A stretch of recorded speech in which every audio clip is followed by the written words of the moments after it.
Hello and welcome to Business Today Television. I am Siddharth Zarabi and you're watching Easynomics. On the show today with me, Johnny C. Taylor, Jr., the President and CEO of the Society for Human Resource Management. Thank you very much for joining us today. Johnny, we are talking at a time when the big massive layoffs at Twitter and other tech companies are dominating the news headlines, and you are someone who works with so many C-suite executives on issues of HR. What's really going on? Because these big, massive cuts at various companies, including Twitter, have had a global effect, and the way it's been done is also coming in for some amount of criticism. Yes, the reality is the market overcorrected after the pandemic. Seeded and we were beginning to bring people back to work, organizations began to hire, and they hired very aggressively and in fact overhired. So in Q1 of 2022, as early as March of this year, we knew that employers had engaged in a little bit too aggressive of a hiring scheme, and now they're needing to correct. And with the global economy slowing, they realize that their number one expense in most organizations is people, and those people expenses have to be brought under control. Johnny, the manner in which the layoffs at Twitter have happened, the world's richest man, and an impact across all their operations across the world, including in India, where it's said that almost 90% of the staff has been fired. Yes. How damaging is this in terms of optimal HR practices? Yes. So start with there's no easy way, no great way to terminate the employment of individuals. So in the most humane of environments, it's an unpleasant experience. That being said, given the way that at least the reports are coming out of Twitter, that it could have been handled better. Now, one of the issues that Twitter would suggest to you is that its employees knew it was coming. To be fair, from Mr. Musk's announcement, almost a year ago, the suggestion was that they were going to have to right size the ship. They're losing apparently $4 million a month US, and therefore we knew that there were going to be layoffs and those cuts were coming. How it was done, notwithstanding all of that, is fair game, and it clearly could have been done with more of a human-centered approach. That's a good point that you make about the human-centered approach, and the reason I started with Twitter was to give a news context to our conversation, because the broader issue that I really want to discuss with you is the workplace in a post-COVID world where most economies, including economies like India, are recovering. India is recovering much faster than many countries across the world. What is the post-COVID workplace like? If I were to ask you to define, because this is one of the big debates in India, should we have full office or should it be a hybrid? And clearly work from home is not in favor pretty much all across the board anymore. That's right. And frankly, in the beginning, work from home was a temporary measure that we needed to keep our economies going. So as of March of 2020, it was unreasonable to think that we could simply stop working while we waited for the pandemic to play itself out. So as a result of that, organizations took the less ideal route, which was, allowing people to work remotely. But as soon as they could bring people back into the workplace, we decided to try to do that and bring them back safely. Unfortunately, a lot of organizations didn't do it well. We kept putting it off. We oftentimes were responding to organizations when the employees would scream, "No, I don't want to come." Organizations that had made commitments to bring them then rescinded those decisions. And so we have gone through a period of about 18 months where we've not had decisive messaging and action by organizations, employers across the globe. And this is the result. What I will tell you, all of the data would suggest that hybrid is more the approach, that yes, we need to be more flexible than we've been in times past. We're never going to go back to the day where people were in the office from Monday through Friday, 8 to 5, traditional. Those days are gone. But we're also not going to go back to the earliest days of the pandemic in most employment contexts where everyone was allowed to work remotely. that simply isn't right either. So the world now has come to the realization that some version of hybrid is the future. If that's 3 days in the office, 2 remote, whatever the way it's devised within a specific within a particular employment context, we know that employees need to come back and build esprit de corps, culture, and those sorts of things that really matter in an employment context. What will be the key trends in 2023 and onwards, because we are pretty much nearing the end of this current year, and a lot of flux and volatility that has been introduced into the global economies. Hopefully that will be behind us in the next few months. Going forward, what are the top couple of trends that you see when it comes to people and HR and large organizations? 3, and it's very clear globally: wage inflation.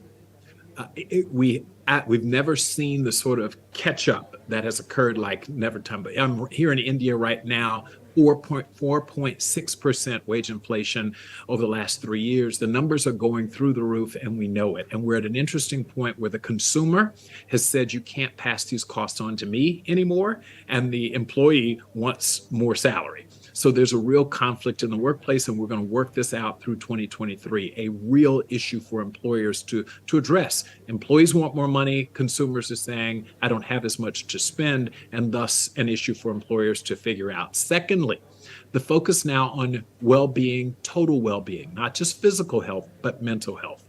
This is a big issue. Globally, there are reports of 70 to 80% of employees are struggling with mental health issues, and our systems simply have not addressed mental health, where they're still stigmatized, and we don't have in place benefit offerings to respond to employees' needs. And finally, the age-old issue, but one that's becoming more of a crisis than ever, is the need for upskilling, reskilling. We have enough bodies in parts of the world, such as India, but we don't have bodies with the right skills. So that has become the big issue. Those 3 things: wage inflation, we've got to figure out mental health, and finally, we've got to increase skill building. Important points there, and I'm going to pick up one more trend that we have been debating in India, and clearly one of the largest workforces in the world with a very large young population is in India, and with exposure to sunrise sectors, including the information technology sector. You must be familiar with many Indian IT companies, and the big debate that actually got triggered a few months ago on our own platform on Business Today television was the debate around moonlighting. I want you to tell our viewers about what is the global practice, particularly the American approach. How do American corporations, IT companies approach the issue of moonlighting? In India, we've seen a traditional response which says nothing doing, you got to work at one place, you get fired if you don't, and a lot of people have actually got fired. And then there are some voices in India saying, hey, listen, we need to adopt a more flexible approach. What's the American experience here? So it's interesting that you'd ask. A couple of weeks ago, America had a really big headline-grabbing situation where Equifax, a major employer in the United States, found that dozens of its employees, literally 25 of them, they fired for working as many as 3 jobs at once. And that was a problem because Equifax said, first of all, that means you're unable to be fully focused to bring your best self to work if you're working 3 jobs at once. This multitasking, while interesting and technically can be done, has a cost. We as an employer aren't getting the best from you. You as an employee are complaining that you don't have work-life balance, that your mental health is compromised, overwork. But it's not with just us, it's because you have 2 additional employees. So this topic is globally become a lightning rod issue. Employees are saying, because of the increased cost of living, inflation, I need 2 jobs. I need 2 at a minimum. So you have this conflict that's going. I will tell you now, there's absolutely no question that I think policies that forbid employees from doing anything other than the job that for which one employer hires them are questionable from a sustainability standpoint. The reality is employees say, you don't control me. you control me for the 8 to 10 hours that you pay me, but what I choose to do with the rest of my time is my business. Employers, however, have a right to a fair return on their investment, which means when you show up, you can't be tired from your last job. Secondly, and this is especially so in the technology space, in a market where we have so much access to proprietary confidential information, employers do have a legitimate question that if you're going to go moonlight for a competitor, then you put my business at risk. And so I have a business interest, not in telling you what you can't do, but in protecting my proprietary and confidential information. That's why this is a new area globally, and we're more to sort over 2023. Johnny, I was reading some commentary on this, and one of the terms that has stayed with me somewhere, I don't exactly recall where it was written, was that the age of the guaranteed job, long-term job, pretty much, from your youth to your age of retirement, superannuation, that age is over. And if you look at it, especially in the Indian context, over a multi-decade period, uh, our parents lived with the idea of a dream government job and cushy private sector jobs. And over the last 25, 30 odd years, we've seen a vast addition of new jobs being contractual, term linked, 3 years, 5 years. What is the future of jobs going to be as we move beyond the current paradigm of technology and we have better communication and different business models? Well, what we know, and I think employees are right to sense out that we know without a question that, depending upon what your source of data is, 70 to 90% of jobs won't exist that exist today won't exist in 5 years, or they will be so meaningfully reconstituted that they essentially won't exist. So employees are smart. The answer, though, I don't think is to have 2 or 3 jobs. I think that at one time, the answer is to constantly reskill oneself. The employer has an obligation to ensure that people are constantly being reskilled, upskilled for jobs of the future, and the employer and the employee, rather, both have an obligation to do that. But you need to be able to bring your best self to work. And it's really hard in a 24-hour day to give one employer 8 hours, give another employer 8 hours or some significant amount of time to live, to sleep, to provide other opportunities to spend time with your family. There's just a limited amount of time to do it. The answer, therefore, I don't think is in response to, yes, your job's going to change, getting 2 jobs. I don't think that's the answer. The answer is to constantly be a lifelong learner. Therefore, you're ready for the change that naturally is going to come over the coming years. That was for the employees. What about HR managers? How should they change and adapt to the newer realities?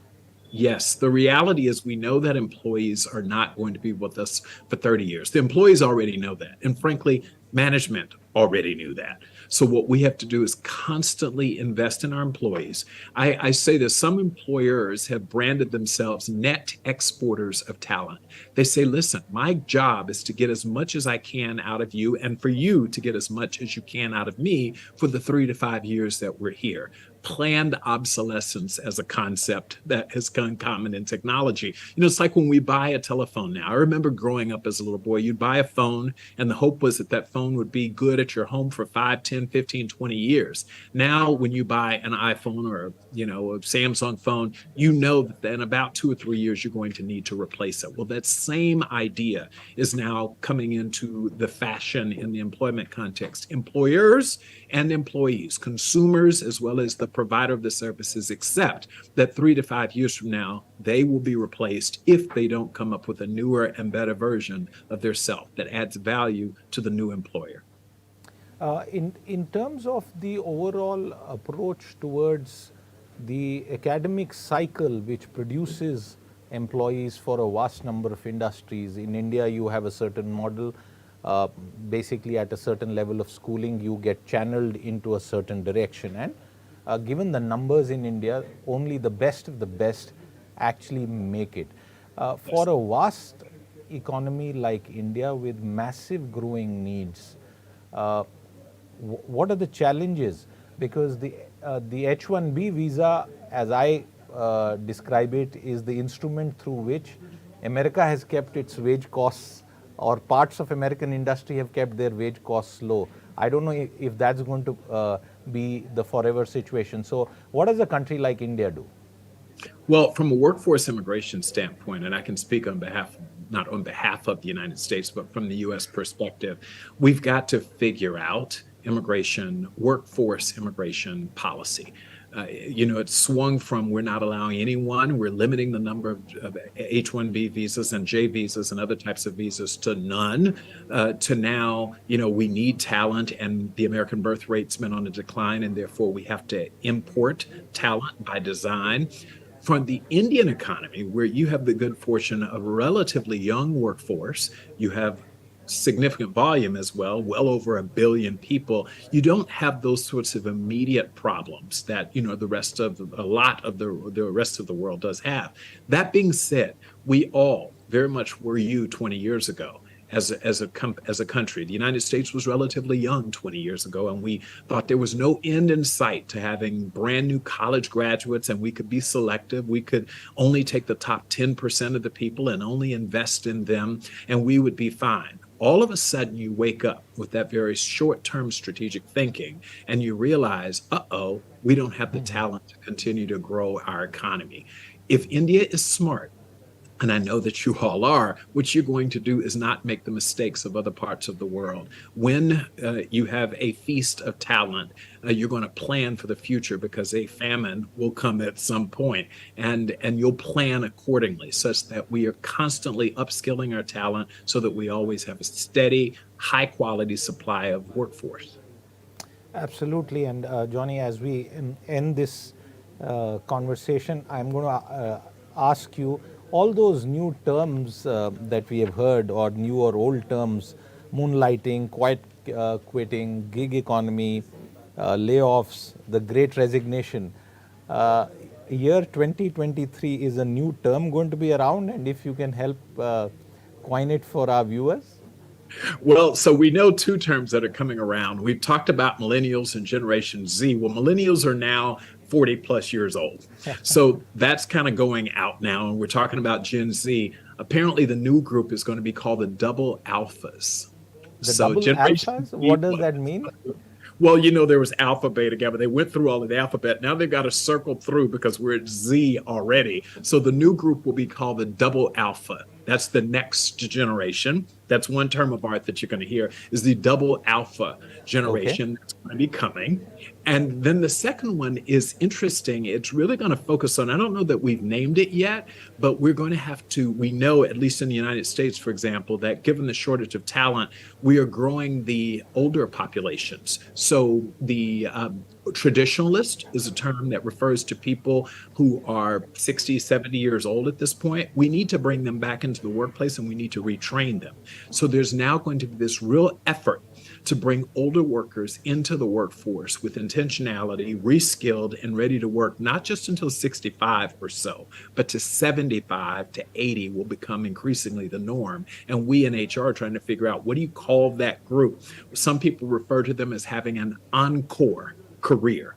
That is, they've had their first 40 years in career, and what's going to be your encore career? Those are the two terms. Double, we call those people the double alphas, or and then you're going to have this encore career focus. Okay, I was about to call it the return of the Lion King, but I guess a lot of Indian bureaucrats would agree with this encore career, because once they retire, they end up getting into regulatory jobs, and that's a new career begins from them, unless you want to do politics, but not many of them are able to do that. Johnny Taylor, it's been wonderful talking to you. Thank you very much for your time, and I wish you all the very best. With that, it's a wrap on this conversation of Easynomics, where we had a good debate about the layoff trends that we are seeing in the technology world and broader HR realities. If you've been, thank you very much for watching. Please stay with us. More programming on the other side. Don't go away.